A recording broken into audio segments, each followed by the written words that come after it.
All right, what's up, folks? Welcome to Foreign and Domestic. It is good to be here. We had a couple weeks off with Christmas and New Year's and all that jazz going on, different work schedules and so on and so forth. So good to be back. Good to see everyone out in the side chat so far. And with that being said, Alan, please start us off right, brother. Yes. Good to be back. Good to be back. I pledge allegiance to the flag of the United States of America and to the republic for which it stands, one nation, under God, indivisible, with liberty and justice for all. Awesome. Oh yeah. Oh yeah. Good to be back out here, man. I'm telling you. Was one heck of a holiday run for me. I'm seeing Edward Petty out there, MCK, Tactical Fud, Edward G23, Kyle, Ozzy Osbourne. Glad to see people starting to pop in. Yeah, I know we've been gone for a couple of weeks now. Between the holidays, Bama Dad, between Christmas and New Year's and everything else under the sun. Alaska one, Andy, but I am glad to be here tonight. Good deal, man. Good deal. Jamie, what's happening, brother? Hey man, thanks for having me. You get my age, you're glad to be anywhere. You know what I mean? Yeah. Good to be here, good to be seen. Always better to be seen than viewed. Let's have fun, man. It's Sunday night. It's back to the grind tomorrow. So yeah. Heck yeah. Absolutely. Rob, what's happening, man? Not too much. Just finished dinner. Been busy lately. Normal story, life. Replacing plate lights that went out so I don't get tickets and harassed and the usual stuff. But that's not much, basically. Glad you guys made it through the new year. Nobody got themselves in trouble or anything that we know of, and everybody's still healthy and well, from my understanding. So uh, glad you're all back and with us. Absolutely. What do you have a salad for dinner tonight? No, pork chops, some kind of breaded pork chops. They were great. Corn and bush baked beans. No salad tonight. Ugh, baked beans. Ugh. You don't like bush baked beans? I don't like baked beans, period. They're Oh disgusting. man, oh man. Bush are all right. There's I can't remember the other one. I think are better, but we only do those like Christmas and stuff. They take time. But well, I don't know. I mean, you're still all right. It's just more beans for me, I guess. Yep. Daniel, what's happening, man? Well, thanks for having me on. Let's see, the Christmas is over, New Year's is over.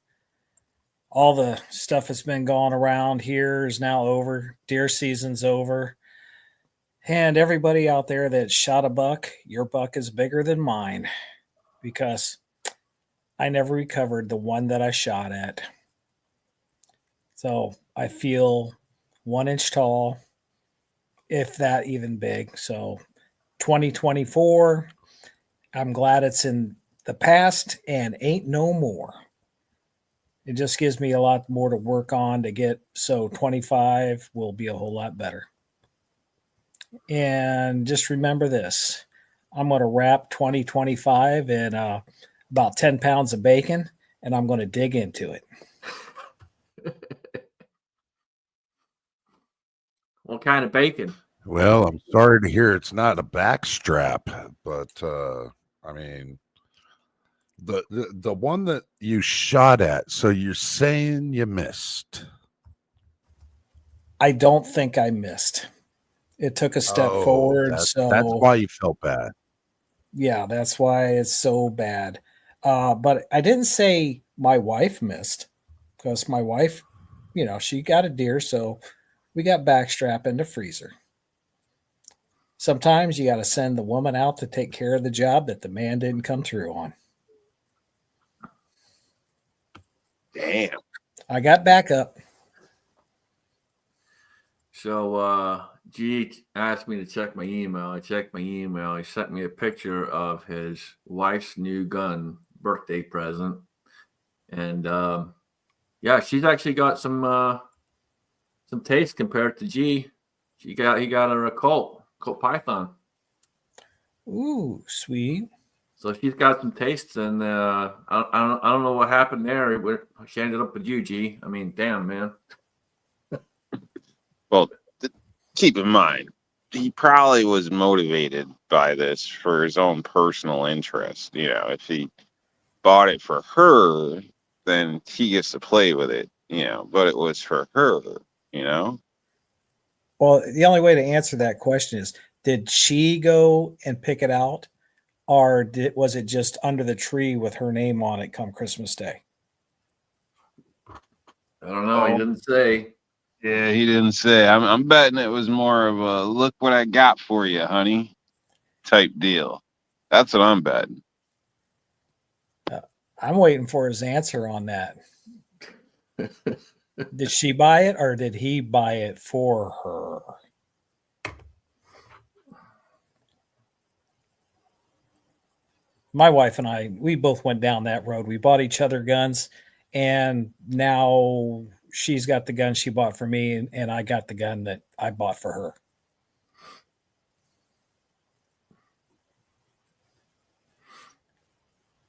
All right, we said it was a birthday present. Okay, that's immaterial. Who bought it? Did she pick it out? Got a bust on the Glock guy. I mean, regardless, he got better taste than he does. So,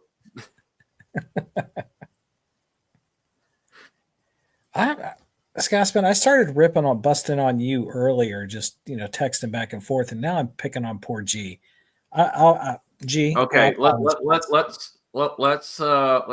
get one thing clear. There ain't nothing about poor G. G deserves everything he gets.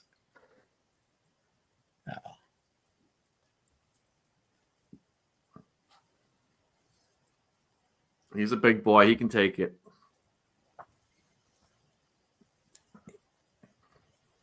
Did she? Unless you're referring to a hot chip. You can't really take that too well. Oh, that was a good one. That was good. Man, I almost freaking died. Yeah, And then I come to find out after the fact that he was having stomach problems at the time. I'm like, dude, what the hell are you doing?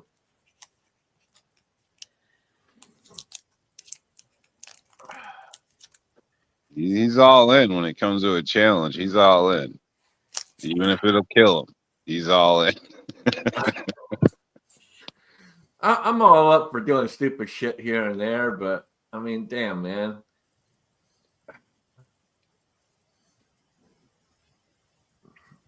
Well, you got to give the guy some credit. I mean, there's a lot of people that don't even have those, issues like that are just not messing with it. They're just not going to even try it. So I give him credit for being an actual dumbass.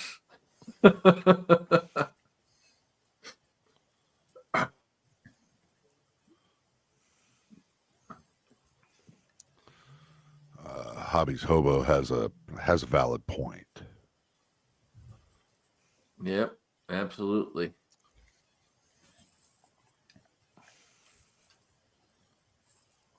Yep. It's a good looking gun, man.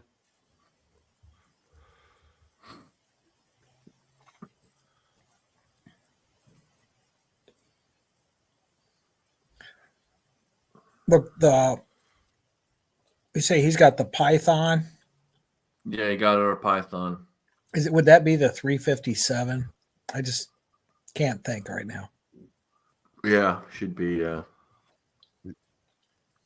Yeah, it'd be a 357, and that's one that I haven't picked up yet. The little sister to my Anaconda. Yeah, gee, let me try. Hang on.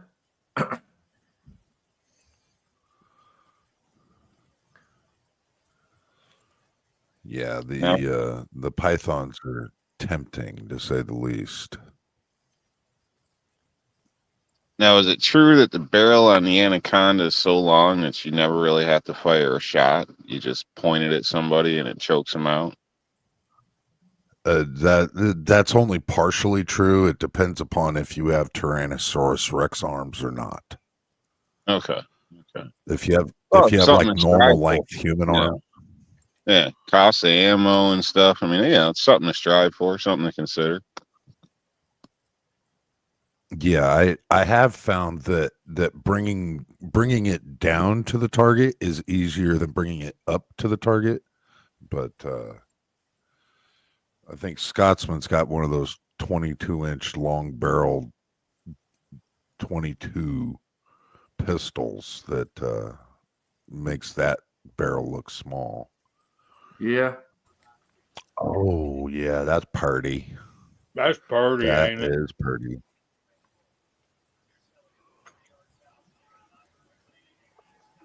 Yep. She's got taste. A non-fluted cylinder, man. I noticed that. Yep. She's got taste. Not Smith and Wesson, but she still got taste. Hey, Colt, Smith and Wesson. Come on now. You can't go wrong with either one. You can't go wrong with either one, but you're better off with a Smith.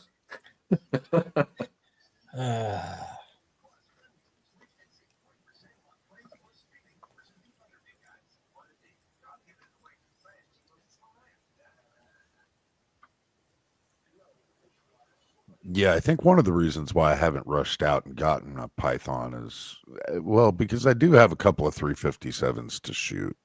So I, I just didn't really have the need to at the moment. I do have the tooling, the dyeing to load 357. So whenever I do shoot 357, I'm still holding my brass, but I actually have yet to load 357, even though I've got all the dies and everything. I can set up the square deal, no problem.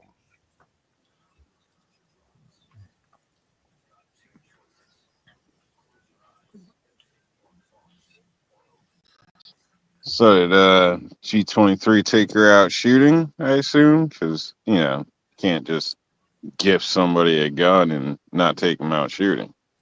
Still had the tag on it in the picture, at least. This is the thing. You buy your wife this birthday present. Excuse me. Beautiful gun. You buy some ammo. You take your wife to the range. Then you say, "Honey, can I shoot it?" Make sure it works right. No defects. Be the safety inspector. You're doing it wrong. You limp wrist and let me shoot it. Yeah, let me show you how to do this, baby. The best advice I could give anybody out there is just buy the gift certificate and put it in her hands, and she will go in there and buy what she wants, and you can't go wrong. Or just take her up to the gun counter, turn her over to the salesman, and walk away. Yep.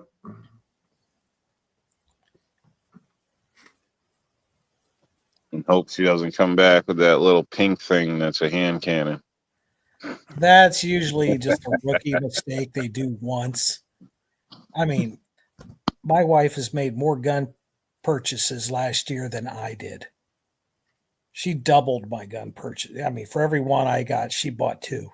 And she's got a nice big safe too. Yeah.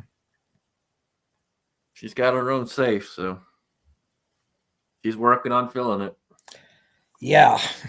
It's full. Now, was she in the guns before you? Nope. In the collecting them? No. Nope. Okay. It's The funny first- how that works sometimes, you know. You get a gun, they want a gun. You get a 4-wheeler, they want a 4-wheeler. You get a new phone, they want a new phone. It's like, Jesus, can you catch a break? The first gun she shot was that Colt Model 70 Government.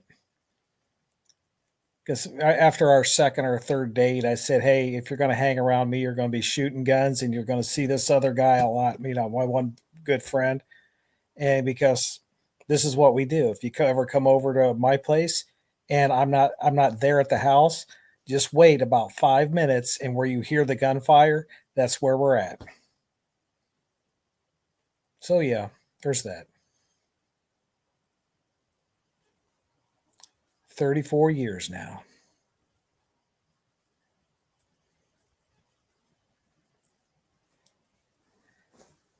But Jamie, you've been pretty quiet, man. What's up? You must be eating. I'm busy, boy. I'll be with you in a minute. Cut in and say congratulations on 35 years. So, that's a big middle finger to a lot of statistics these days. So good for you too.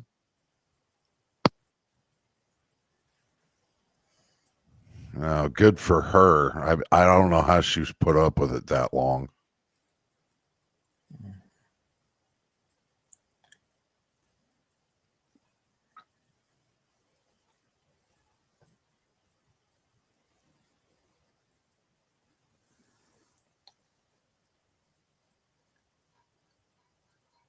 Yeah, the numbers are crazy when it comes to marriage these days. So, but I know we're trying to be on an up and up deal, so we won't get on that. But we're not good. So it's a good thing. 30 some odd years. So The divorce rates are through the roof, man. yeah.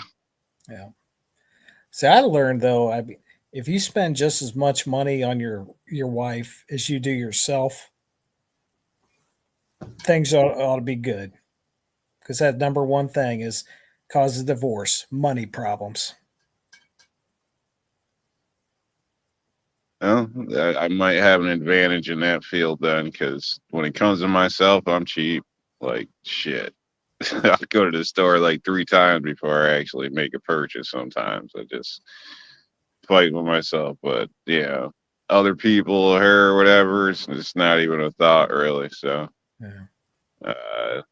I don't have to please myself in the act. Like, it's not for me. At that, I don't know. It's easier. It's easier to spend the money. So, not that I think you should have to buy people's affection or anything, but you should take care of the people that take care of you. So, Right. See, what I do is I don't buy my wife any Christmas present. I don't buy her birthday or anniversary stuff. When we're out together and stuff, and she's looking at stuff, and she's kind of like she really wants something, but she hesitates on it, maybe because of cost. It's like snag it, buy it, pay for it, and then just look at him, say happy birthday. Smooth.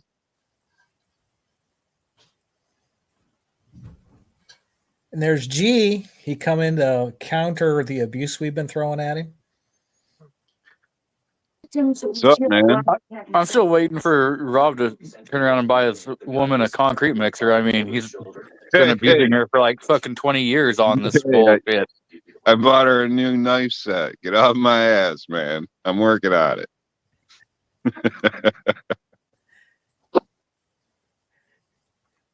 He's over here running his mouth about, Dan won't buy her fucking flowers, blah, blah, blah, blah, blah. Man, flowers die. Yeah. Hey, bro, there's all types of flowers: glass flowers, wooden flowers, origami flowers. Like, you take the time and make her a flower, she's gonna love that. She's gonna love it. And at what point will that flower be like reinvested and actually make her money? Nowhere. That Well, I don't know. python, that python will make her lots of money if she decides she wants to sell it.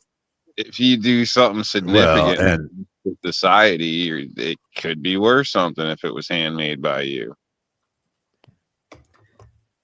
hey, she could make a lot of money with a concrete mixer too. That's all I'm saying.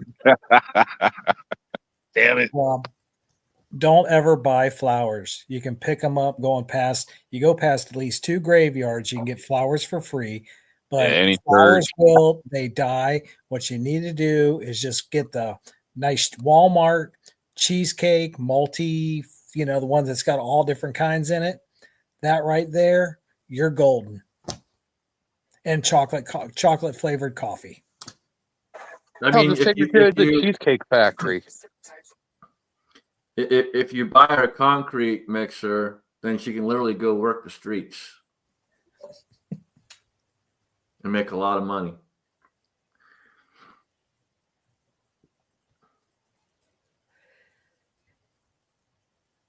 Yep, rebuild them streets one curb at a time. You ever considered I just like watching her mix concrete?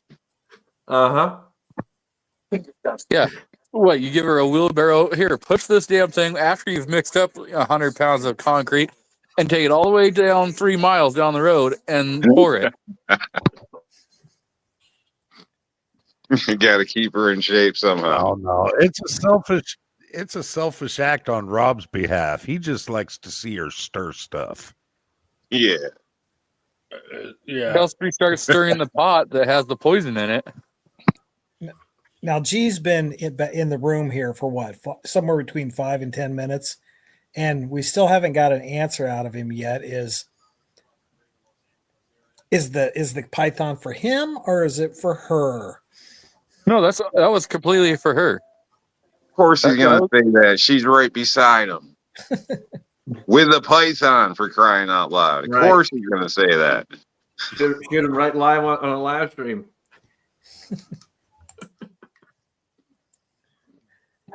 She has all the expensive firearms. I get the cheap ones. Okay, well that's Well, good. yeah, on we her. all know that, but I mean that is one pretty piece, though. There's no doubt about it. That is one pretty piece. Well, that is definitely a good purchase if she bought it.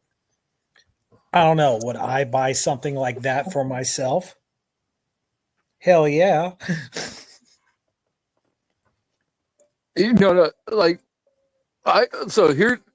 Before Christmas and before I went in for surgery, we went down and I was just looking at firearm, and I saw that they had a Mini 14.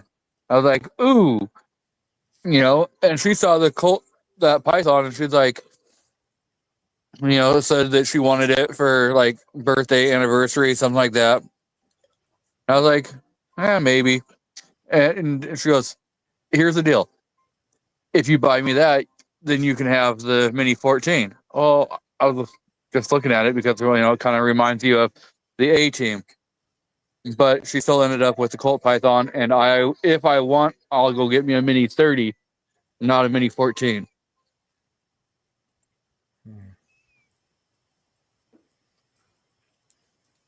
Now, is she buying this Mini 30? No, I have to buy my own damn. Yeah. So she's just proving you the ability to spend your money on something you want. You should have just bought all 3 of those guns on the spot. Well, they didn't have the Mini 30, or I would have bought the damn Mini 30. Okay. You should have then just buy the 2 guns right there on the spot, and you both walk out with a smile, and you got to pay for it anyways. Yeah, but I don't want the Mini 14. I want the Mini 30, the 7.62 by 39, not the 5.56. Did you take her out shooting? Yes. What'd she think? She thinks it's like butter. They are smooth. You get a good smile on her face? She won't ever let me video her shooting, or otherwise you'd already know the answer to that. All right. Well, here's the important question. Did you get laid? I don't even have to buy her a gun for that. So that's a yes. Yep. It all worked out good then. All right, good deal. I mean, if you're spending that kind of money on her and she doesn't, I don't know what to tell you there, man. Oh man. It'd be better to spend like a fifth of that price and get a divorce attorney at that point. I was gonna say that'd be replacing that unit, as Big Al puts it. Now, once your spouse is, I mean, once you're both into guns, there's never any question about divorce court. That's never going to happen. Exactly. Yes, because accidents will happen. Oh, there's divorce. There's divorce. It's just divorce in a different way. And I've been with her for what, almost 24 years now. I don't know. Too much work to try going and training another. Yeah. Yeah, that's about the right timeline when you both your hobbies start merging into one. Man, you must have her on some good drugs for 24 years. Yeah, I know. She was chained up for the first 12. 14. She's a strong one. Took a while for Stockholm syndrome to kick in. There's 6. What's up, 6? Good to see you, brother. I went shopping for some vaqueros and came home with some Wranglers. There you go.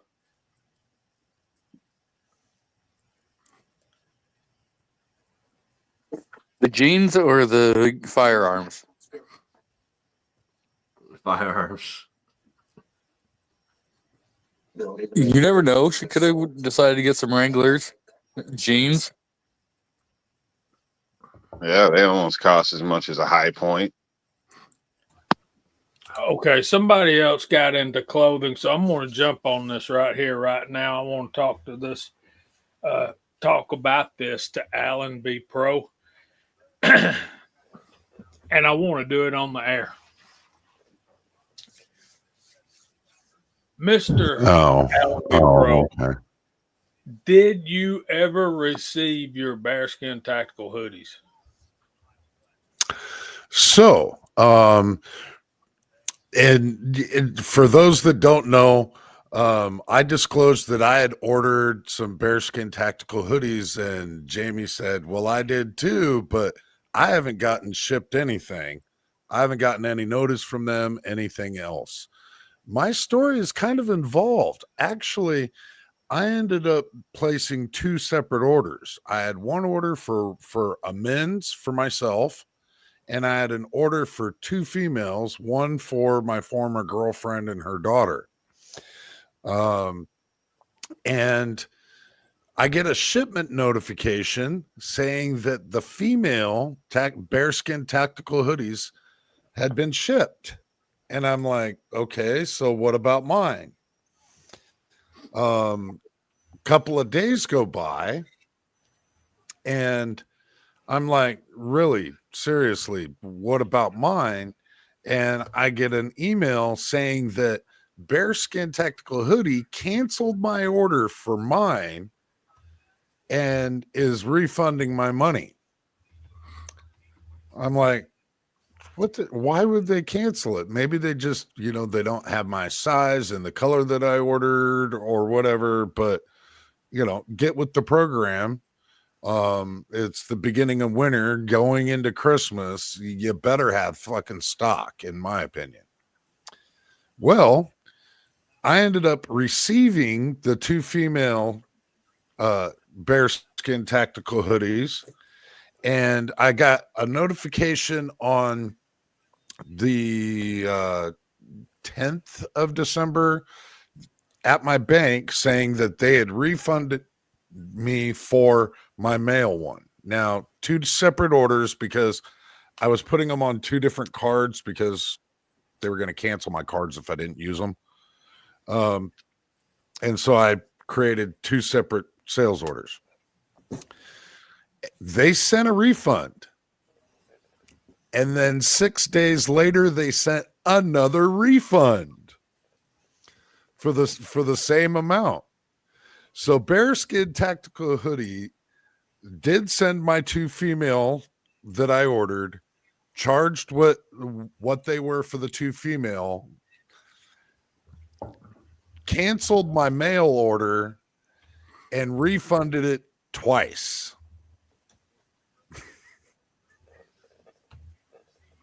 So the long and the short of it is you didn't get your hoodie.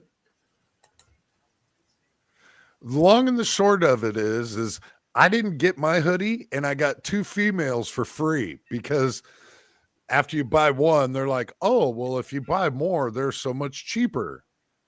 And so I bought 2 because it was even going to be cheaper than that.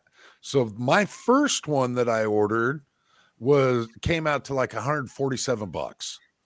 The 2 females came out to $152.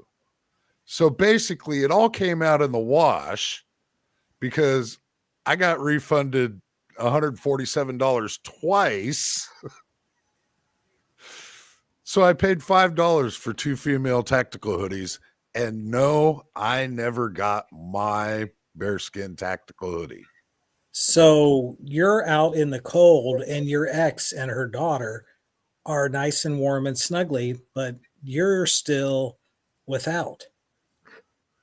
Correct. Well, he I can am wrap still himself with without that my money. bearskin tactical hoodie. But it cost me $5. So, not too shabby. That's Yeah. right around. That's right around Rob's price, $5. Yeah, there you go. Did you get yours, Jamie? I'm glad you asked me that. Because obviously Alan wasn't going to. So, but yeah. I ordered my son a size 3X black bearskin tactical hoodie. $99.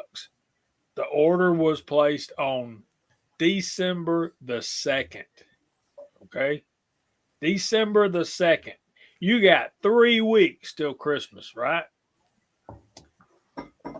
At different points along the journey, I sent them an email, from through the contact us to ask them, provided my order number, all that. Then I called them and left them a voice message about a week later. What did I get? Crickets. Nothing. They deducted the $100 for the hoodie, like as soon as I placed the order. Okay, so December the 2nd was when I ordered it. It arrived yesterday.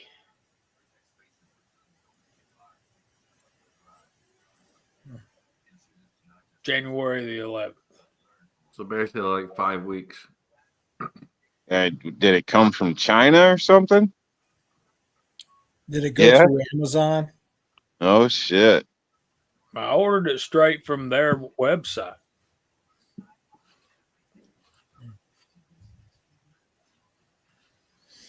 Yeah, that's the one thing that, and I started digging after our conversation, Jamie, I started digging a little bit more and more into their customer service. And from everything that I've read and your statement, it's non-existent. They just don't have customer service. So yeah, if you expect to deal with anybody from Bearskin Tactical Hoodie and have a customer service situation, you're not going to. They're going to ghost you. I came out smelling like roses in my particular situation, and I did nothing. I never tried to contact them, anything else. I heard that it takes a little bit for the stuff to come in. But yeah, I figured you would have gotten some kind of shipment notification way before. Did you even get a shipment notification, Jamie? Yeah, they sent me an email when it shipped, and it still was 2 weeks later. Like I think I got the shipment notification was right around Christmas, like the day after Christmas or Christmas Eve or something like that. I'm like, yeah, well, good thing I already went and bought my son something else. But he was tickled with it when he finally got it. And of course, the jury will be out on as how it holds up, but we'll be checking that out. Well, good thing is it seems like nobody got ripped off. If anything, yeah, that they might have ripped themselves off by sending a second refund. But obviously not made in America and took a while. No customer service, but I'm like I said, I'm glad he didn't get ripped off. So I know initially I bring this up because I had trouble with buying stuff off, some of these commercial advertisement things. So I would just still keep an eye on your accounts, finances, because that's how I had trouble. I received my item, wasn't bearskin, but it was what it said it was, which didn't live up to it really. But anyway, that's what you get, what you pay for sometimes.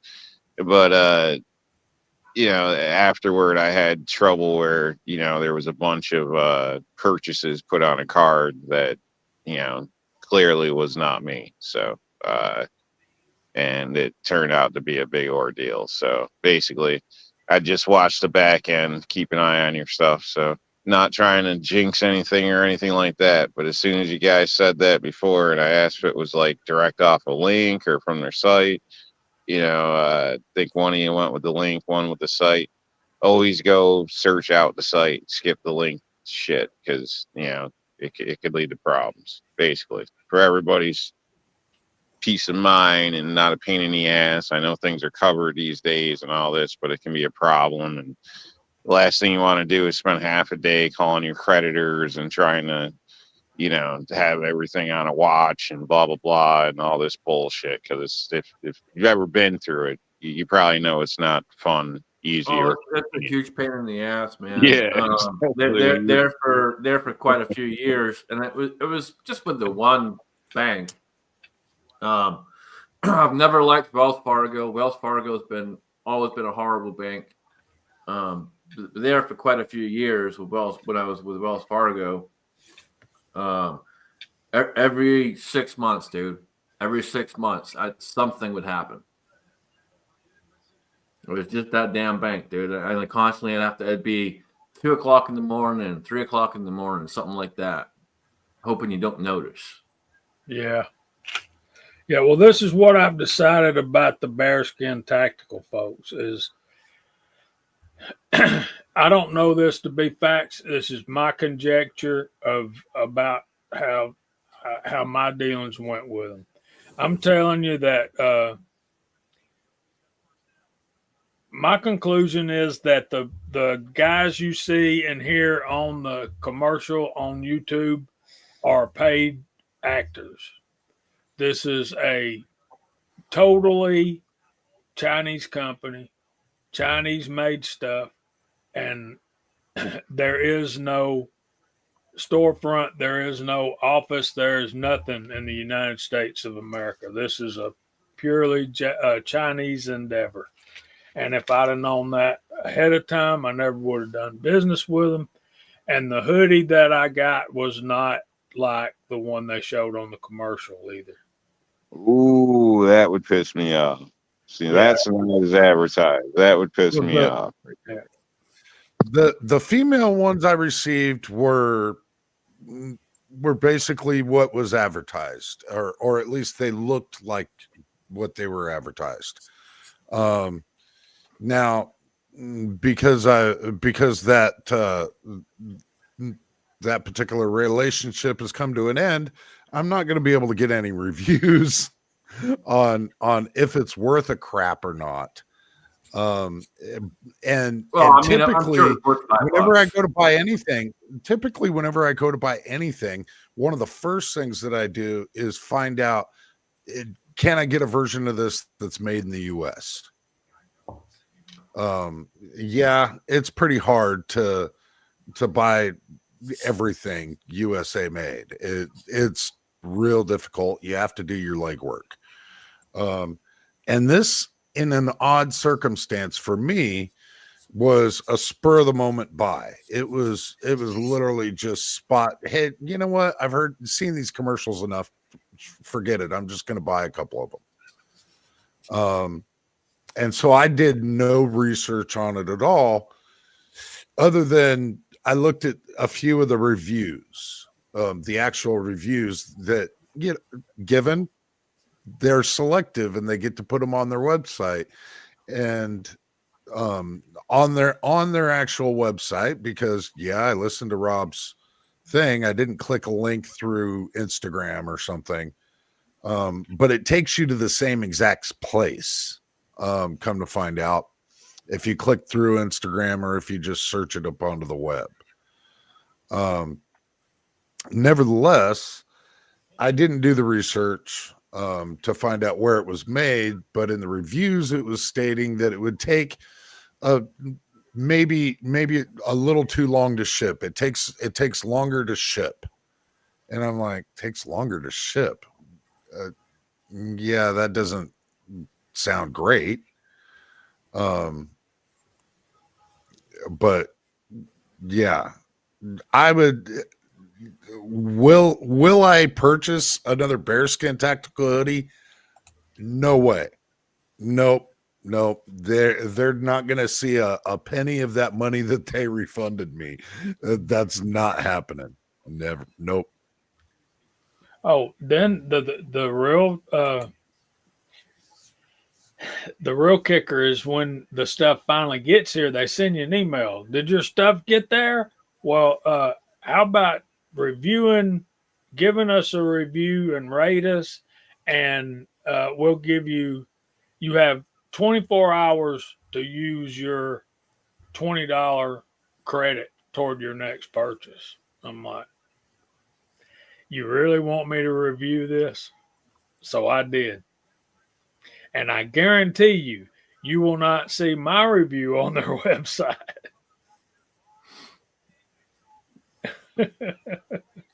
Anyway, I hate to go on rants on live YouTube, but I couldn't help it. There's something that Alan and I shared in common, and Walter said he bought one too, and he wasn't happy with his, and basically said it's $15 junk. Now, This was is it? good though. People should know, because we all get these commercials, and we Well, I all mean, look at could easily fall victim. And it's you don't want to spend your money on a pain in the ass or a disappointment. So look at I got a question for you guys relating to this. Was it the late great Barnum of Barnum and Bailey or Mark Twain that said this quote, "Let the buyer beware"? that would be Mark Twain. Barnum and Bailey said that there's a sucker born every minute. And both of those quotes fit this whole topic. yeah, and a lot of times I see a ton of ads for the holster that one holster company, and then I see ones for the damn stupid belt too, and there's no way I'm buying any of that shit. yeah, if it's my kind of rule of thumb, if it's something cheap, I'm willing to take a chance on, like a hat or something, from Bud K or whatever. I don't know, whatever. Then that's one thing, but yeah, I'm not spending any kind of decent money without putting eyes and hands on. Because honestly, I'm not happy with a lot of the decent clothing in stores right now. Like, you walk around some of these winter coats, they're not winter coats. They're like a freaking shell. Like, where's the insulation? You know what I mean? Like, yeah, a lot of these places, I don't know, what classifies as good isn't good in my opinion. So if I'm spending decent money, I want to put hands on things. just me. But everybody knows I'm a cheap bastard. Right, you are. Well, But I get what you're saying, though. I mean, years ago when Craft Holsters reached out to me and asked if I wanted to look at one of their holsters and review one of their holsters, first thing I did was go look at the company and look at reviews of the company, and there was all kinds of different things out there saying it's a scam, it's this, that, the other, and I did a lot more research on it, and then I gave them the opportunity, and obviously it worked out fine. Didn't have a problem with it. I think some people think it's a scam because of it's where it's coming from another country, number one, and sometimes it can take a while. Craft Holsters is good about giving you updates though and letting you know, hey, your stuff did ship and roughly when it's going to arrive. They're pretty good about that, but yeah, you got to watch, man. There's a lot of companies out there right now, and especially in this past year or two that have popped up that are just out there to get your information. Well, If speaking the of clothing stuff that costs you more- wear, and speaking of stuff that you wear and that you're not happy with, I am going to be sending this back to a U.S. repair facility. This is a Bulova watch. And Bulova at one point was solely an American company, but they're not anymore. They're part of a larger watch conglomerate. And it's got Japanese movement, but other than that, brand new Bulova watch. If anybody out there knows anything about watches, Bulova is not cheap. It's not a cheap watch. And this is brand new. Took all the protective plastics off of it. Go to set the time, and the whole pin comes out of the watch. Not very happy about that. So yeah, I'm sending this watch back to Bulova, and it's going here in the U.S. to see about some warranty repair work. That's a novelty. So yeah, I don't think it would like happen with any of my citizens or anything like that. None of my citizens or anything like that. It's actually the first Bulova that I've had in quite a number of years. So yeah, I'll be testing out their warranty repair. I only have one nice watch. I don't really wear watches because I do doing a lot of wrenching and stuff. They get busted up, so I generally just don't wear them. But I did get one as a gift years ago. I just keep it in the safe. It's a nice watch.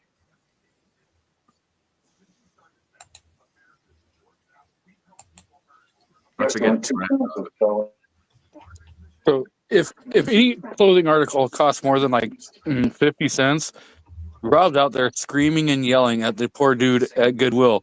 Like, hey, I know this damn thing costs only like 25 cents. Give it to me for that. Like, I mean, he is screaming.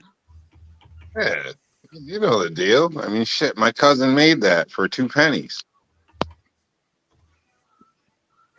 You gotta let the cousin to get some profit, man. Jeez. Yeah, shit. Where's all that money going? It's like the medical. The doctors, they're not getting that 100 some odd grand. It's the hospital taking all the money. The middlemen, it's ridiculous. Yeah, American products. I just brought up watches, and yeah, there's a number of companies that used to be American-made watch companies. There's thousands of watch companies out there. There's 20 of them that are extremely popular, but almost nothing is made in America. You try and look up in the watch market for something that's made solely in the United States, and you're not going to find hardly anything. One of the companies that I've found kind of interesting, I haven't picked anything up from yet, it's called Original Grain, and they make quite a number of watches where they put in real wood into the watch. It's a very interesting looking watch, but it uses a Japanese time movement, which, yeah, okay, I don't know why I'm more okay giving my money to Japan than to China, but I am when it comes to watches.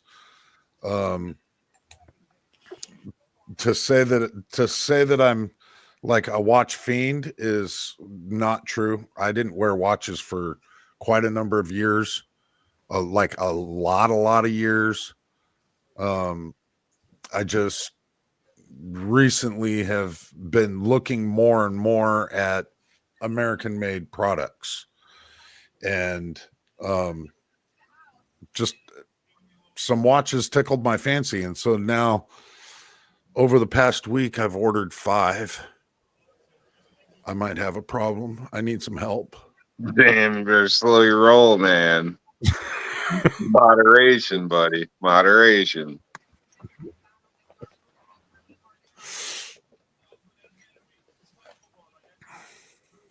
Well, as long as they're not $3,000 to $5,000 a piece, you're okay.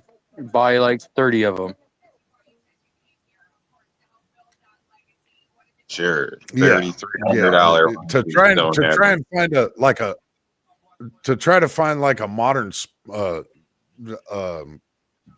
what are they, a smartwatch that it isn't made in China, it's undoable. Just undoable. I have yet to find a company that makes a smartwatch that's durable. You know, I work in a warehouse, and so I need something that can take a beating. And thought I might dive in a little bit into the smartwatch market, but I have yet to find anything that's not made in China. All right. Side note on these smartwatches and all these cell phones, and now, okay, they're a big thing. Everybody's getting them, running around, even all the young kids in the military now. And they just now figured out that China can track on what units are doing by all these smartwatches when they're migrating over here or going over there. They're not just watching our military, but, well, that's the main point. They can track our military with them, and now our military is just now figuring it out. They actually knew this a little while back, actually quite a few years back, due to a base that was supposedly not really being used, where they found high traffic of people, doing runs on PT patrols, all types of stuff, and it blew up to be a kind of a big problem. So, and then they were banned for a little bit in some cases. So that's been a thing for a while. It may just be like a public thing now, but it's they've known about it for a little while now. But people clearly don't mind giving up, their privacy for convenience. I mean, they pay for it, Siri, the phones, all that stuff. So it is something that comes with this technology. It's a double-edged sword. So, and unfortunately, people always think things don't matter until they do. And then at that point, it's too late and you paid for it. So just something to keep in mind. And all of our military members, everyone's got their own cell phones now. What did Israel just do to one of their enemies a few months ago?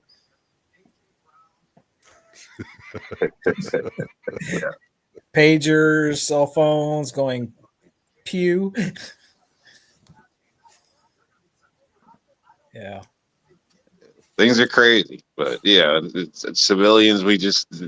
People just don't look at it that way. I mean, a lot of people know better, but they still do it. It's in all new vehicles. I threw up a video link to that a while ago. it got horrible response. Everybody wants their new car with their info station that tracks and pings off every tower. And another example, Walmart bought Vizio TVs. Well, apparently it's not because TVs make a lot of money or they're going to get a better deal. It's because the information the TVs collect, they make more money off from that than the actual sale of the TVs. Like, I don't think people get what's going on. All the fake jobs, or they're collecting your information. All these companies, every time you go to a store and they want you to sign up for this, sign up for that, they're making money off you. No, there's a lot of things that are happening too with it. There's a lot more to it as well. You got to be real careful with that stuff. All right. On the brighter side, are we going to start a pool on which one's going to be the new 51st state, the first? Greenland or no, Iceland or Canada? Which one?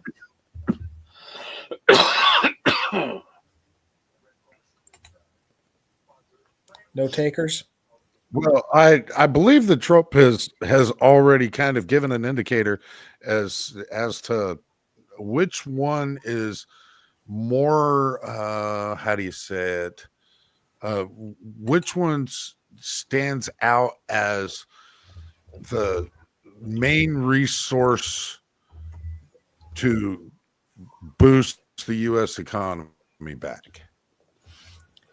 Now, which one is it? Is it Greenland or Iceland? That would be I thought it was Greenland. Greenland. Gary's saying Greenland. Yeah, it's Greenland because I think it's the rare earth minerals under there. I think he's after that. That would kind of boost our economy.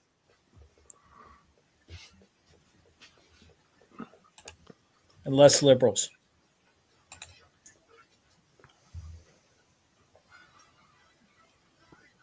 Yeah, and that, I mean, ultimately, this is one of the things that Canada, we've subsidized Canada for the good Lord knows how long now.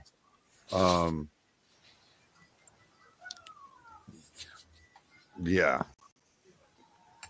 But yeah, he had mentioned that in very, very layman's basic terms that for economic viability, that it would be much more prudent for us to go after Greenland. Why would we want to go to Canada? I mean, how many of those TV and movie stars actually ended up moving to Canada when Trump won again? I don't think we want it back. Yeah, I was asking myself the same question. Like, what do we really want out of Canada? But if we took securing borders seriously, Canada has some potential. I mean, we got Alaska, above to the side or whatnot.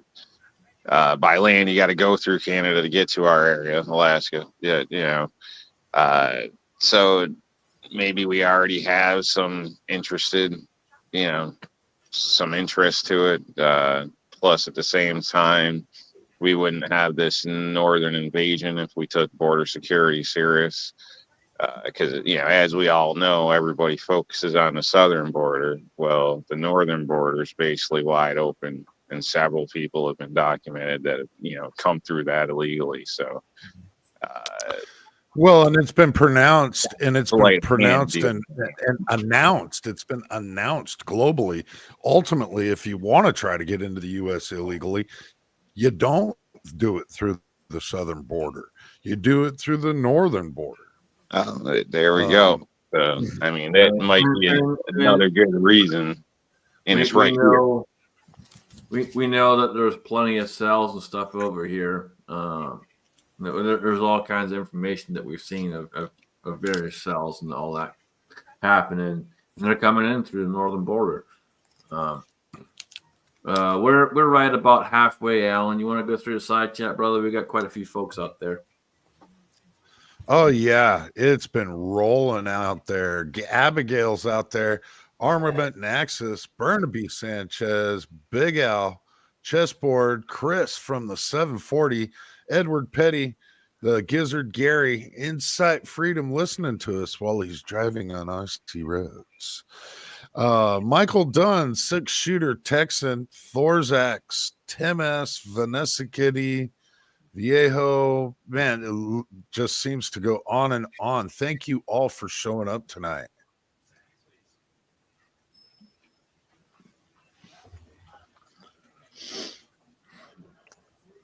Even the tactical FUD is out there. Jeez. Yeah, Big Al said Trudeau quit for a reason. Yep. That's some big Well, old and fear a up lot of the rats are jumping ship. A lot of the rats are jumping ship. Trudeau was something that a lot of people will not like a credit to Trump coming into the presidency. But Gavin Newsom, now Gavin Newsom's just been doing an absolute train wreck out in California. Some of the conspiracy theorists will tell you the reason for all these wildfires going on in California. And I don't really know, but the high-speed rail that's projected for California and the kind of the pattern and where all these wildfires are happening, if you lay one map over the other, they really, really coincide. That's all I'm saying. Well, there's also Project 2028. If you guys don't know what Project 2028 is, go look it up. But that's for California, it's called Project 2028, and it's exactly where all these fires are happening. I hate to interrupt you there, Scotsman, but we have some royalty out in the side chat. The one, the only Mr. Hard Target. Good to see you, Gail. Hope you're doing well, brother.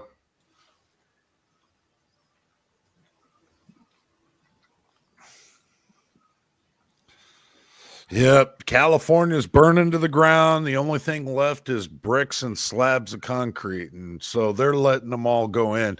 Hawaii is still having fires, and the funny thing is they put up chain link fences and stuff for the property owners out there, and wouldn't even let those property owners go back to look at their houses.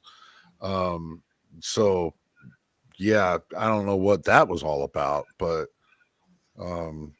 California is still an absolute devastation area, and all this stuff about the smelt fish, and this is part of why California has such a freshwater problem.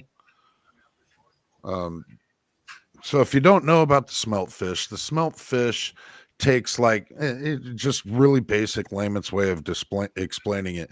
The smelt fish swims in half saltwater, half freshwater, and the freshwater reserves were killing off the smelt because there wasn't enough salt in it.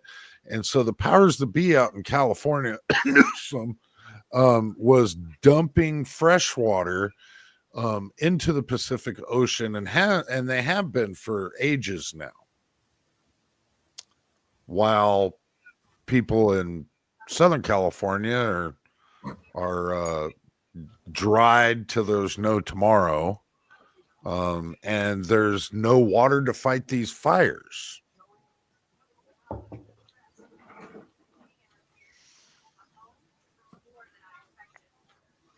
Well, and I also saw that they were stopping the Oregon fire department from getting in too. They were holding them up.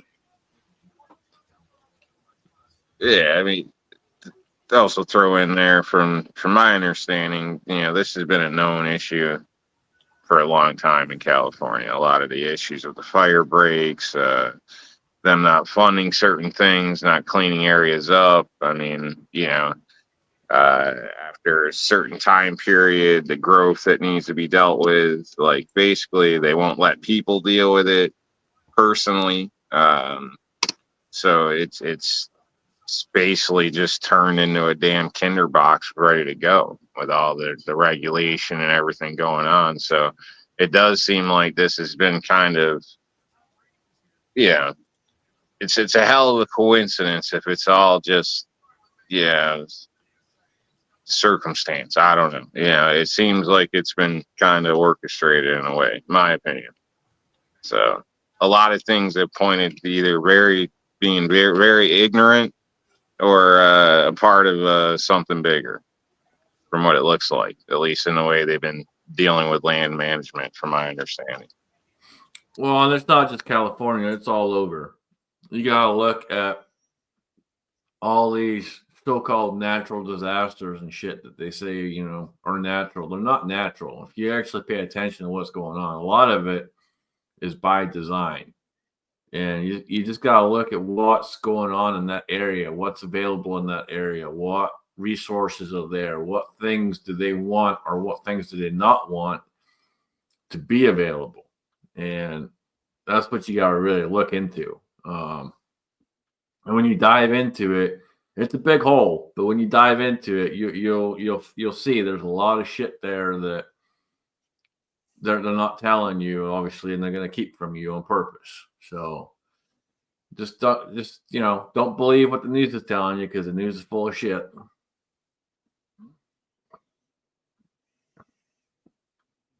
There's a lot more to it. Always research everything. Don't just believe it. Research everything.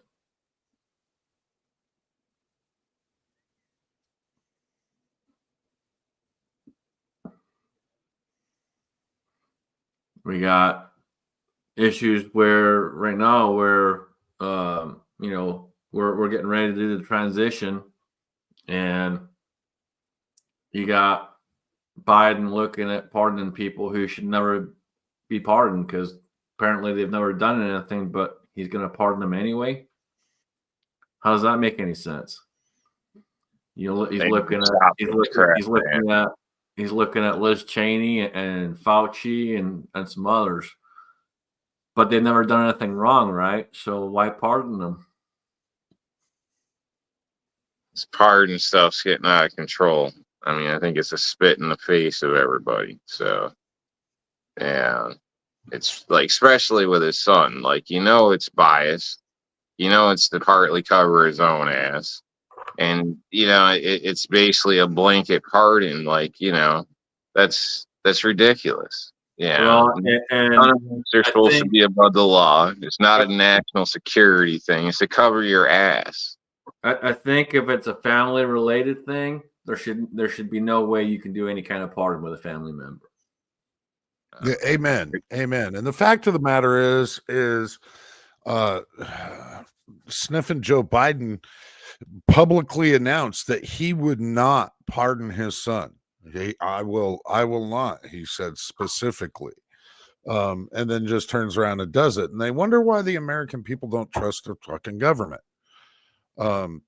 Yeah, it makes no sense why you would be pardoning somebody that didn't commit a crime or wasn't accused of a crime. But when you've weaponized the DOJ and everything else against your political rivals, you're going to use whatever power you can to get your constituents and your family members out of any trouble that they've ever been in, and get away with it because, well, they got away with persecuting innocent people and putting medals on secretaries of states that left our servicemen out to die. So yep, that's the United States. Anybody out there, that's how that works. It doesn't need to make sense in order to be true. Hey man, Jimmy Carter, back when he left office, he pardoned his brother Billy.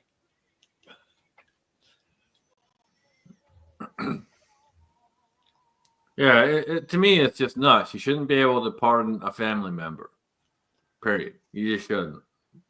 If they're any kind of relation to you, if they're son-in-law or anything like that, should not be allowed to pardon. Period. Yeah, but Billy's crime, his only crime was being a dummy. Yeah, that's an easy one to pay for then. Yeah, being a But dick. all in all, it's like a judge. A judge's kid rolls up with it, after just running somebody over and shit, being all drunk. The judge can't be like, "Well, I give you community service and let you go." Like, the judge can't take part in that. So at least not supposed to. Same type of thing. Like when I think like he's saying there on a family member, anything like that, there should be a I don't know, panel board, some type of oversight, something, an outside pan to inspect that it's not just a bunch of bullshit, basically, because it seems like it's being abused, and it's basically a spit in the face of every law-abiding American. Absolutely is. It's a huge spit in the face of every law-abiding American. And Vanessa, I understand that the governors and the presidents can pardon anyone they want. They shouldn't be allowed to, though. They shouldn't. There should be certain restrictions there. They shouldn't be allowed to deal with anyone with any kind of family ties. Period. It allows for shit like this where you have mass corruption. And then he went ahead and he let how many people out of freaking jail that were on death row and all the rest of it. I mean, so many for heinous fucking crimes. And but it's all right. We'll let them go. See, when you're doing stuff like that, what technically separates you from like a dictator? What we're supposed to be against? Right. I tried to make a joke, guys. I tried to make a joke. Edward Petty was the only one that gets it. Apparently, he's the only one old enough to remember the Carter administration. Yeah, Edward Petty. No, I got it. Billy Beer. I know Billy Beer. That was awful beer. I've never had the I would say that the pleasure of drinking one, but it wouldn't be a pleasure, I'm sure. But I have seen them before in the past and heard of them. If you run up on Billy Beer now, even if it's unopened, I would highly recommend that you do not drink it. Oh no, I'd throw it down range and shoot it. Well, it's collectible. People pay money for that mess. I remember drinking it back in the day. Big piece still got one. Oh my goodness. Yeah, I see. Oh, it's probably been. Oh God, it's been a long time. I don't know how many years ago I saw it on a TV show. They had on American Pickers. They were going out and went to this one place, and this guy literally had freaking cans and cans of cans upon cans of Billy Beer. See, at Big P there, dude, man, I always suspected that was Falstaff in them cans. How many remember Slits and Falstaff? Anybody remember those two brands? No? I definitely remember Schlitz. Yeah. I've how many on the panel of drinking beer out of a can with the pull tab?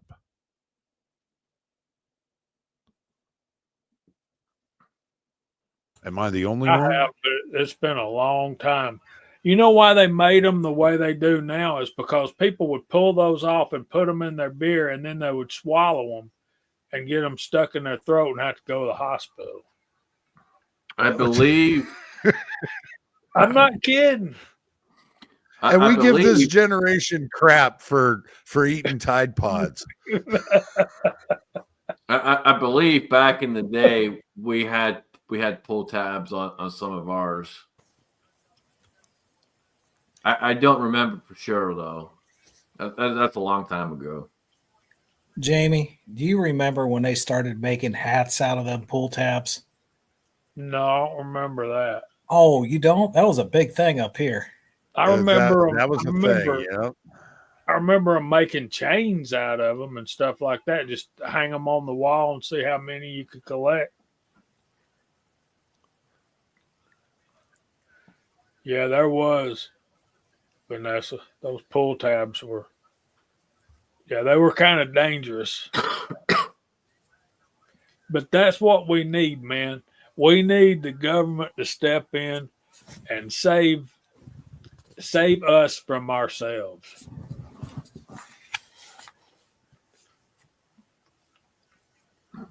I think if you pull the top off of one of those and put it down in the can, you've already had too many, right? See, warning Well, labels is a problem. The government stepping in on all this stuff. We need to let stupid people, do stupid things, and let nature take its course. I And gotta we have say, a lot less let stupid it take its people. course, You man. know, If they're dumb enough to frickin' pull it off and put it in and drink it, that's their own problem. Let them suffer. I think it's society. It's like nature. It's just what it is. If you're the idiot squirrel that likes to run around in traffic, then you get ran over. It's just the way it goes.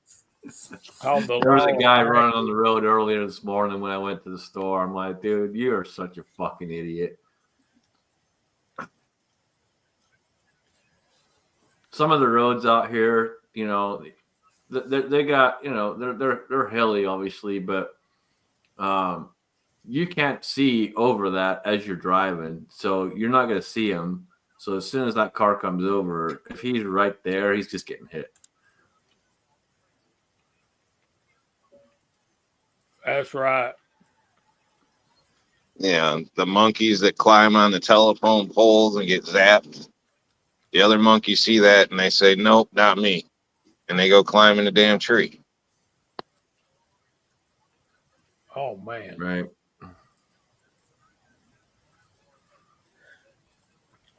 No, Waller, you're not wrong, man. I one of the reasons I came here was because there was more freedom here, and even though we have more freedom, we can clearly see that there is a lot of bullshit involved into trying to keep that freedom.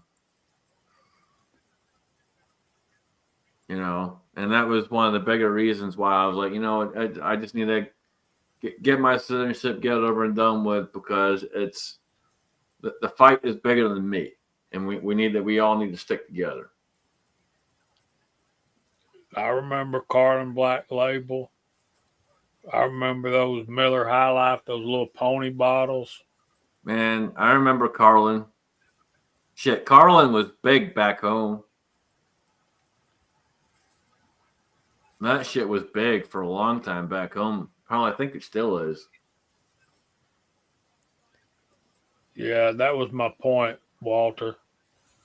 I don't need protecting from myself. It's like what Rob was talking about. It's called the law of natural selection. Hmm. And Well, if a beer is so bad that it rusts out aluminum cans, yeah, you need to stay away from that crap. Absolutely. growing up, I had to go to the ER 1.5 times a year. Some years it's just once, some years it was twice. Stitches, burns, yeah. Good times. Well, that's one of the things 6-Shooter Texan said. Most of us cut our foot on one of those pull tabs. It was we didn't see on the ground or in the grass and just stepped on it and cut our foot up. I remember Rolling Rock too, chessboard. I've said it for years that a good Scotsman always has a bottle opener on him. Yes, folks, I always carry a bottle opener because you never know when you're going to need one. Well, not too many pull tabs came on bottles. True that. Yeah, Big Al. Big Al's talking about iodine or Robitussin. Do, do y'all remember mercurochrome or methylate? You know that your parents or grandparents put on your cuts or little boo boos and stuff. Yeah, Is that the stuff I that remember burns the real name and of it. stings? She said my grandma said, "Come here, let me paint it." Is that the stuff that stings real bad? Methylate did, but mercurochrome didn't. That was just to teach you not to go not to go crying to your grandparents when you got hurt. Exactly. It's like I can't go to school today. My stomach hurts. Well, come here. Let me give you a dose of castor oil. I'm fine. I'll make it. Right? Yeah, that's funny. Yeah. Don't we all? Man, I don't even remember all my damn scars. I remember some of them. I can't tell you them all, but there's plenty of them. And Waller was saying, since he turned 60, he's been in the ER a lot more. Just grins and bears it. Man, I'll tell you, the last year and a half, 2 years, I've had to go to the freaking doctor a lot more than I ever wanted to. Because trust me, I hate going to the doctors. I don't like them. Don't trust them one freaking bit. But yeah, man, it's whew. Shit gets old fast. I think a lot of this stuff, like the pull tabs on the ground, glass bottles, busted bottles, things like a lot of this could be avoided just with better cultural habits, I guess. I mean, general respect. We don't throw busted beer bottles at the park or, all this type of stuff, and the community standing together on that. I don't think you really need the government stepping into it. Wait. Are you talking common sense? Yeah, kind of. Come Yeah. on, man. Like, What the fuck are you talking about? you roll up to your friend's house. You don't like empty all the garbage from your car in the middle of the street right in front of their house, and then You know go up that and shit piss don't in their exist. bushes and flick cigarette butts all over the yard. There's just common respect for shit. I don't. No, there's That's all we need is more of that. More get people getting slapped in the back of the head and telling them to pick their shit up or something, and we'd be fine. We could save money in our pockets. no. That last part you said, slap the shit out of them. Yes, that would make more sense. Rob, after I retired for the Navy, I had this one job delivering auto parts. And when things were out really slow, we'd have to go out in the parking lot once a day with a little broom and a dustpan and sweep up Police the ground. and yeah, police the ground. Yeah. Well, one day I'm standing there and this guy pulls up in his car, takes his ashtray out, and dumps his whole ashtray right there near the door in front of the store. I walked out there with the broom and the old dustpan, and he looked at me, and I looked him square in the eye. I swept it up. He still had his door open. I reached in and I dumped it on the driver's seat. He went in raising all kinds of hell. I mean, yelling and screaming, wanting to see the manager. And I said, "Yeah, he's the one right over there on the floor laughing his butt off." Oh, Okay, I'm not good sorry. for I'm you. never coming here again. Well, we don't want you here. What's up, Chuck? Yeah, you see that a lot in the city, which is ridiculous. People park in front of your driveway. There's just no general respect for things. I mean, yeah, just that alone would save a lot of shit. We wouldn't need half the laws, half the government, any of this shit if people just, had some common respect, common values. So that's what we need to focus on 2025. Smacking people in the back of the head and telling them you know better. I agree. I agree to a certain extent, but I'm not gonna say smack them in the back of the head. They could use a broken nose or two. you got to make sure you get the point across. Well, it depends. You don't want to smack random people's children up necessarily, depending on what was going on. So, but yeah, On the use your contrary. judgment. Use your judgment. All right, what's going on, Chuck? How you doing, brother? I'm doing all right. Sorry for the late arrival. I was talking to my friend on the phone. So anyway, just sitting here prepping some 44 Magnum brass. Hell yeah. So I can shoot it in one of my guns that isn't your favorite gun company. Yeah, well, at least it's 44. Yeah, there you go. At least it's a model. It's a 44 that is a 44, not a 44 that is a 22, right? Right. So, hey, that's the great thing about guns. You can trade in an old, as opposed to wives, you can trade in an old 44 for a new 22 with a gun. I mean, you can trade in your old wife too, but doesn't always work out the best way. Well, I taught my wife to shoot, and she shot a caribou in the neck at 349 yards. So I think I'm gonna pass on that one. Yeah, and you got a winner. You got a winner. That's right. I think I've got a winner no matter what, right?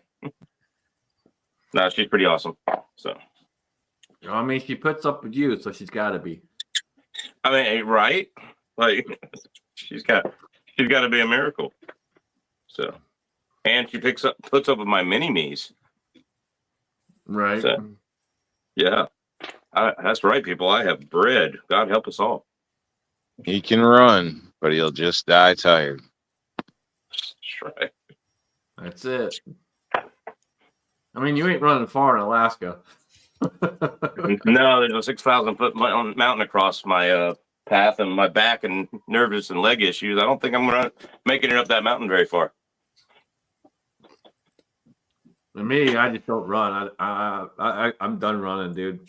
I don't run. Period. So Walking's better for you on your joints and everything. Like, just if you went out and ran 2 miles a day, you'd be better on your joints just walking 5 miles, and spend a little extra time. Go on a walk with somebody. It really really gets to know them. You get to talking. You're doing some aerobic and talking at the same time. Helps a lot. Get you right into that fat burning zone. So, I mean, you may all remember years ago I did that running challenge. Don't remind me. I wasn't even halfway through, and I was fucking dying. Absolutely fucking dying. Okay. Is that the one where I was taking you around looking for the spot to run? No. This was the other one that I did, because I don't. We did I did one with you, but I did another one too, and I was just fucking dying halfway through, man. I just running and me just don't go together. But it takes a while to feel comfortable, or can, running. So I felt the same for a while, but I had to run, got into it, and after a while, you just kind of click into a zone, and you don't even realize what you're doing. No, I used to improve this and that. I mean, it's just the start. It's like starting to work out, starting to diet. The hardest is the first couple weeks. Once you get going, you'll feel like shit if you're not exhausted by sunup. Like, or if you don't make a run or whatever before work or whatever your situation is, you just, I don't know. It's almost like you slept too long. You woke up feeling like shit. You'll just feel like shit without it. So you probably can do it, but I'm betting you've never pushed yourself to the point of where you actually got comfortable with it. So there's a difference. Running can be therapeutic, man. But again, it's not for everybody. I used to run a lot as a kid and all that, but I got a lot of knee issues, and those started when I was young, and so I stopped. That's understandable. It's not for everybody. So I stopped running many years ago. And I actually, I jumped on the bike, and ride bikes. I can ride a bike for miles upon miles and no issues. But running will just tear me to pieces, man. I tell you what, the one thing about riding a bike is it really gets your muscles in shape for hiking. Because I started riding a bike up here before I started my channel and met you guys. I was I moved up here. I was 240 pounds. 2 years later, I was 185, right? And that's when my body started giving out, and now I'm just fatter than ever. But like riding that bike every day, I was hanging out with this girl, and we would go hiking, and she would always be waiting on my fat ass. And then after riding that back for 6 or 8 months and not seeing her, we went hiking, and I had to wait on her. Like going up the hill, all the quad pressure you build up in your quad muscles, you build up biking, take you right up that hill, man. Like I was just walking right uphill, not even thinking twice about it. And she was like, "Chuck, slow down." What's that? Said you're also building endurance. Oh yeah. And that's one of the key things, whether it's, a long hike, running, swimming, anything like that. It's being able to extend that energy over long periods of time, because usually that's what's going to save your life in the ocean or whatever the case may be. You know what I mean? Get you back home, if things go bad or whatever the case. Get you to your child when the roads are blocked. Whatever, it's endurance. So, strength is great, but it takes a lot more fuel to keep that strength going. Endurance is kind of what gets it done. Yep. And mentally, the endurance is hard for me, but with the back issues and the knee issues and the calf issues and everything else, like I can't physically do it anymore. I'm with Jason. I'm with Scotsman. Oh, yeah. Well, physical limits are totally different. You know what I mean? But it's just, it's a good topic. I like the topic. That's all. Oh, Jamie, what you got, man? You were gonna say something. I was just going to give you some old man advice. If you buy yourself a gun, you don't have to run no more. Yeah, like I said, man, I don't run. I haven't run in a long time. That was the last 2 challenges I did where I was running. I was in pain, man. I was in a lot of pain. So, Jamie, what you just said there is predators ambush, prey runs. Yeah, it's not always a situation like that. It could be the grandkid falls off the dock and bumps their head on the way in, and you're 100 yards up on the picnic table. I mean, there's a lot of different scenarios. That's a little bit different, Yeah, well that's what he's saying. Either way, you would want to be able to help. You want to do the best you can. I'm pretty sure I would sacrifice my knees to go help. That's a little different. The adrenaline will get you through stuff like that, man. It will, but like if you don't have that muscular endurance and cardio endurance built up, and you don't know how to swim or whatever, like you might just be putting yourself in more danger for somebody else to have to rescue. So there is that. You do have that adrenaline kick in, and most of the time it'd probably work out in that specific situation. But if someone doesn't have that specific situation, they don't have that base of cardio, and they don't have that they don't have that ability to hold their breath for 2 minutes looking for this child. It's the adrenaline can only last so long. My happy ass would have a coronary before I got to the shoreline. Well, I can tell you, it's not as easy as you may think to pull somebody out. That's in that case, hopefully they would be relaxed. That would be your best bet for success. But when people are panicking and flailing, even if they are a child, it does have an effect on your rescue ability. I'll put it that way. So I almost went down pulling out a 6-year-old girl. So, and a lot of people would consider me quite healthy. So it makes a big difference. It was many years back now. This is back home, but we were out on a trip, and the waters got rough, and we were trying to head back in, and one of the gals fell out the boat trying to get and on the way back. And I'm not a strong swimmer by any means of the matter. I absolutely suck at swimming. I like it, but I suck at it. But I jumped in anyway, and instinct took over, and I was young. I was 14, 15, maybe somewhere around there, maybe younger. I don't remember exactly what age I was at the time, but instinct kicked in. I jumped in, and I managed to get her up and out. But I'll tell you, man, you're not wrong when someone's struggling and they're flailing and all the rest of it, and it adds to it, man. There's a lot to it.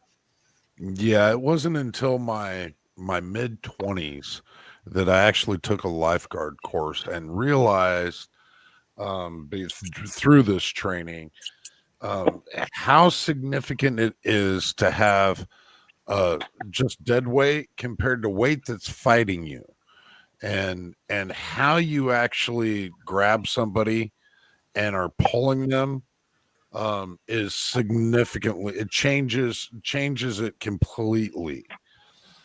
It's just the way that you actually carry them through water changes it significantly. Because through this training we had, go ahead and fight me like you're panicking, and just go ahead and try to get them out of the water. And then they would go through, okay, this is how you need to grab somebody. This is where you need to put their weight on you so that you can actually keep swimming.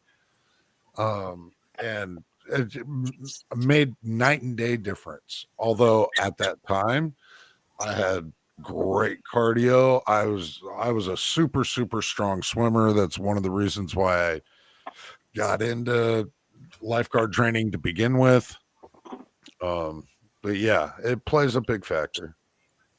I'll say this, and talking about lifeguard training, if you guys haven't had any kind of medical training, like go do it. Like people in the side chat, go do it, because you are far more likely. It's like 1,000,000 to 1 or more.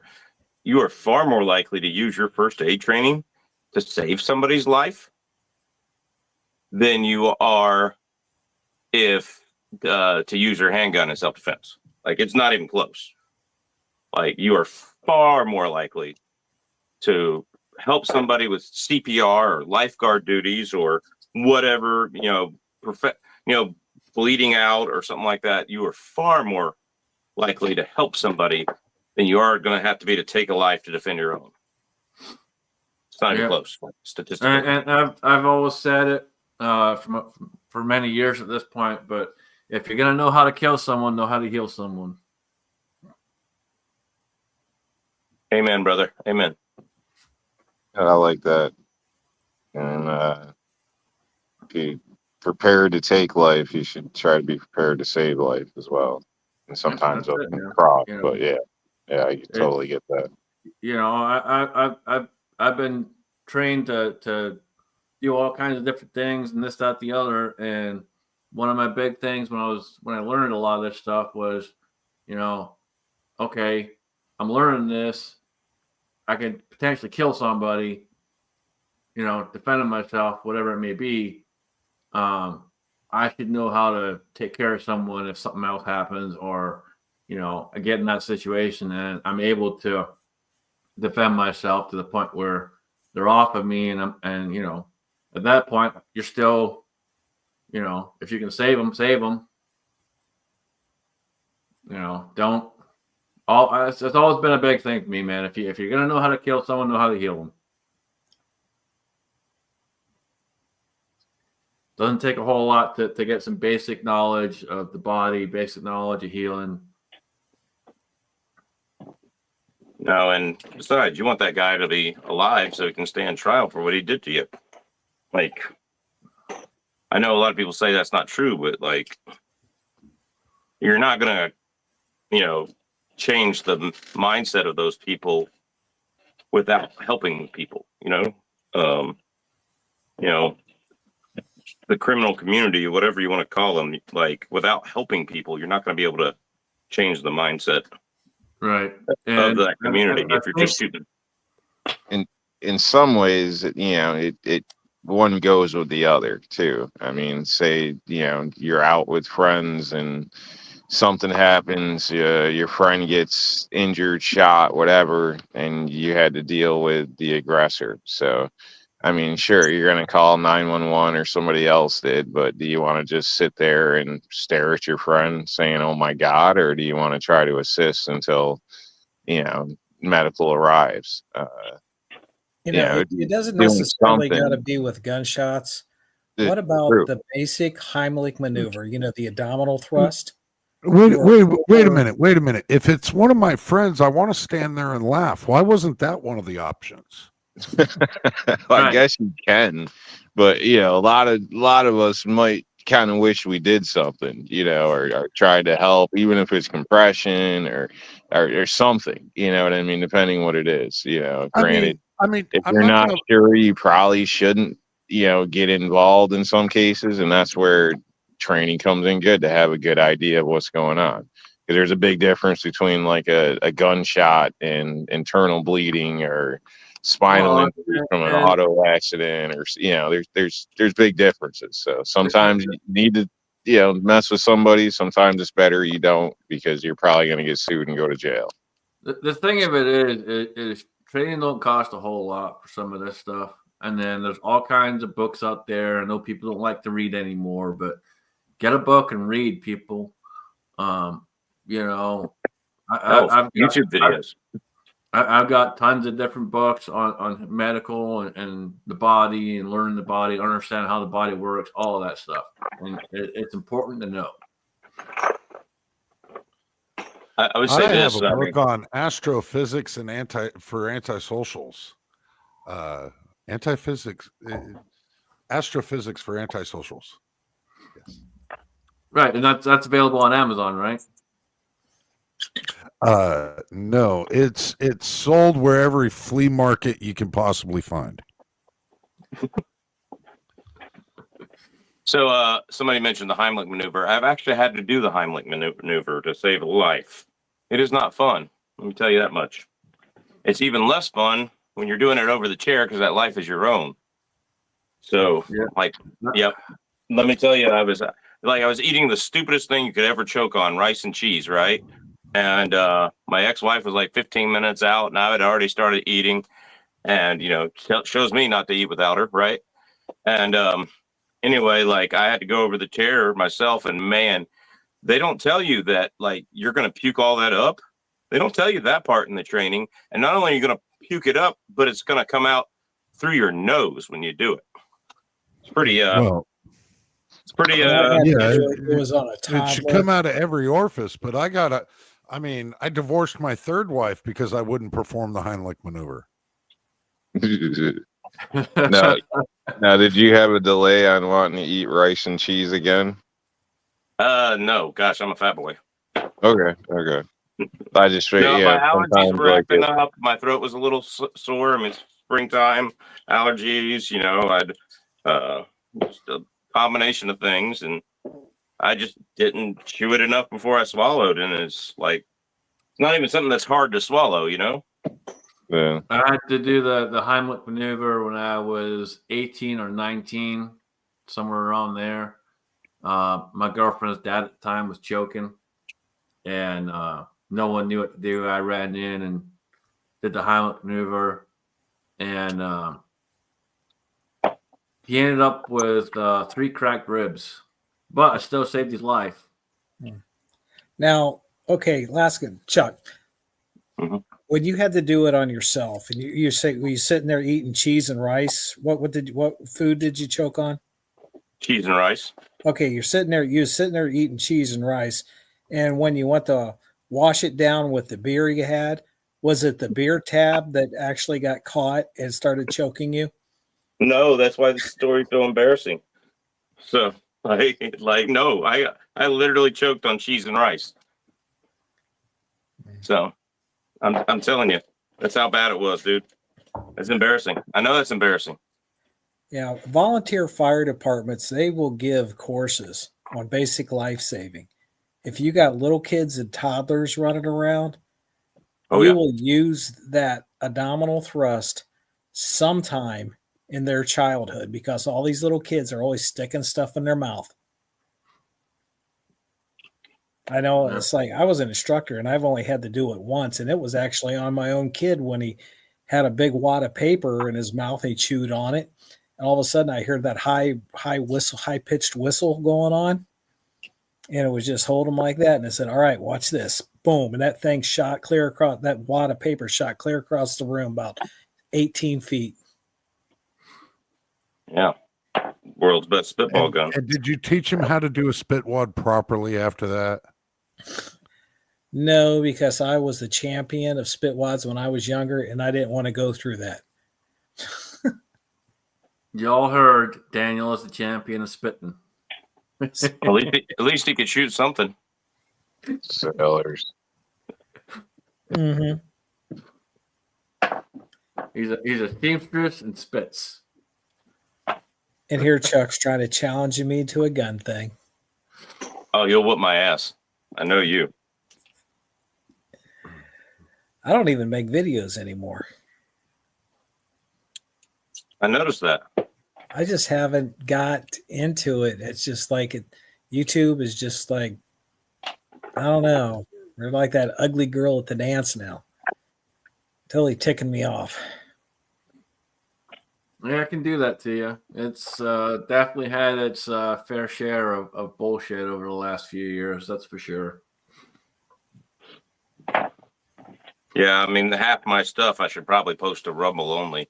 Like I'm getting to that point where, I'm getting to that point where when I make a video, like building my 22-250, or I've got a steel versus titanium suppressor video that's coming out, I got to edit, and it's like, well, if I really do the difference between these two cans, this one is takedown, this one is not. How do you clean it? But if I start doing that, like that video is going on Rumble. So. Yeah, and I see a lot of people do disclaimers and this, that, the other, at the beginning of the videos and shit like that. I'm not doing that, man. If I make a video, I'm trying to make it fun, quick, easy, enjoyable, and get in, get out, and be done with it. I'm not trying to sit there and fucking do disclaimers and bow down to this fucking person, that person. Fuck that shit. Yeah. Now I have access to full auto and stuff. You can't even post those on YouTube anymore. Nope. I haven't taken mine down. I'm just waiting for the strikes to come. They'll probably come tonight now that I've mentioned it online on the air. Well, it's a possibility, man. I haven't had any in a while. I'm sure they'll pop up at some point. Well, I haven't had a strike yet, so I'm just, wondering, like, it's a red badge of courage. So, Did you ever read that book? Oh, you're a teacher. You probably have, huh?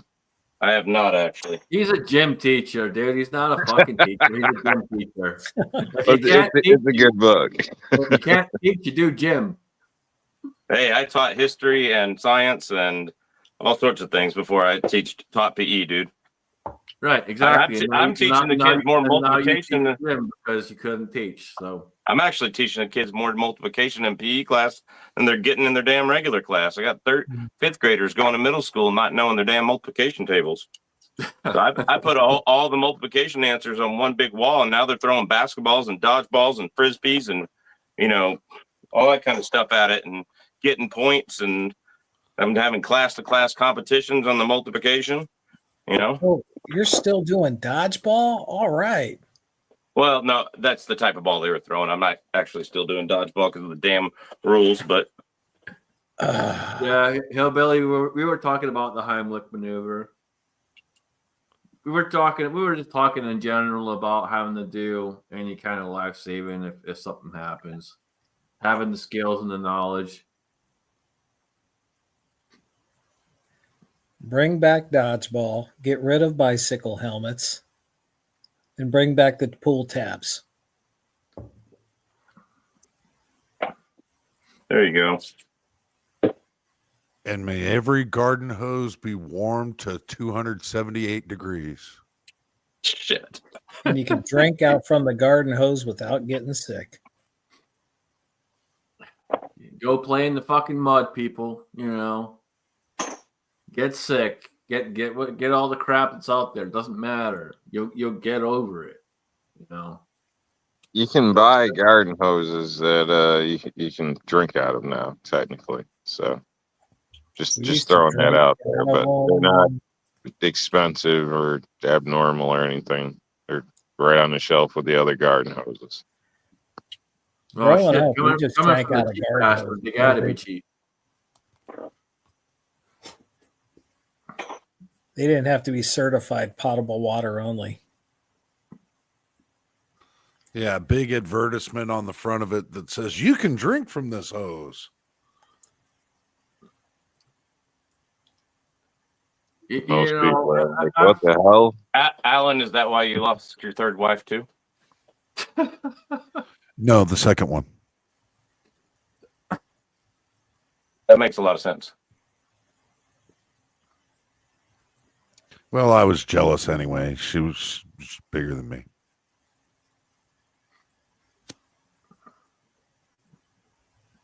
I'm gonna leave that one alone and move on. Yeah, I'm sure how to take that. Yeah. I think Janice Gay is back.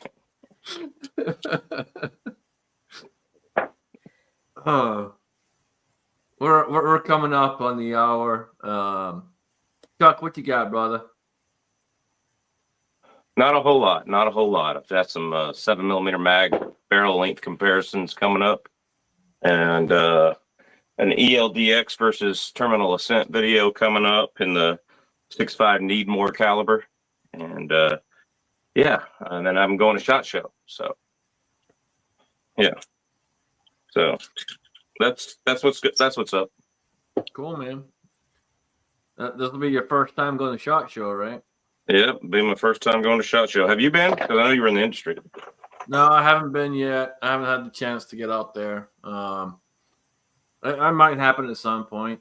I'm still in the industry to a certain degree. It's just smaller than it used to be, but I'm still in the industry. But yeah, I plan on getting out there at some point. To me, it's not a huge deal, but it would be cool to get out there and see some folks. Yeah, cool. Yeah, give me a call or something after this live. So, all right, well, yeah, we can do that. Rob, what you got, brother? Not a damn thing. Just tell you find people out there to eat a salad, try to be healthy, so you can handle your business when needed. Other than that, stay cool, stay out of trouble. And thanks for joining us. Thanks for having me. We'll catch you next time.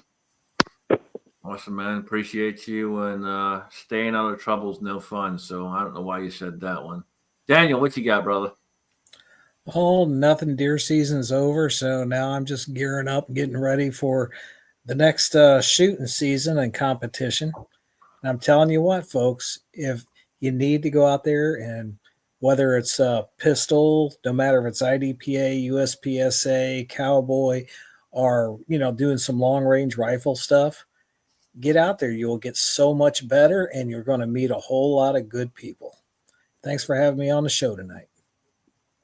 Absolutely, man. Always a pleasure to have you. Glad you joined in with us. Jamie, what you got going on, man? Hey, man, thanks for having me. You guys are always fun to hang out with. And there's this thing called 7mm backcountry. There's videos are starting to hit YouTube, or maybe I'm late. Maybe all y'all know all about it, but check it out. It's a steel case, a special alloy steel case, and they haven't created the dies for us to be able to reload it yet. But it's pretty interesting. And Alaskan Ballistics talking about 7mm reminded me of that. So yeah, I'm gonna be checking that out. So check us out Friday nights 8:00 on Georgia Shooting Connection channel. Y'all have a great week. Thanks for having me again. Always a pleasure, brother. Always good having you. appreciate everyone out in the side chat. We had a lot of good conversation going on out there. Our conversation went all over the place tonight, and that's all right. We're kind of used to that over here, so it's not a big deal. But lots of good conversation, lots of good topic out there. Appreciate everyone again. And with that being said, Alan, will you please take us out right for the first time in the new year?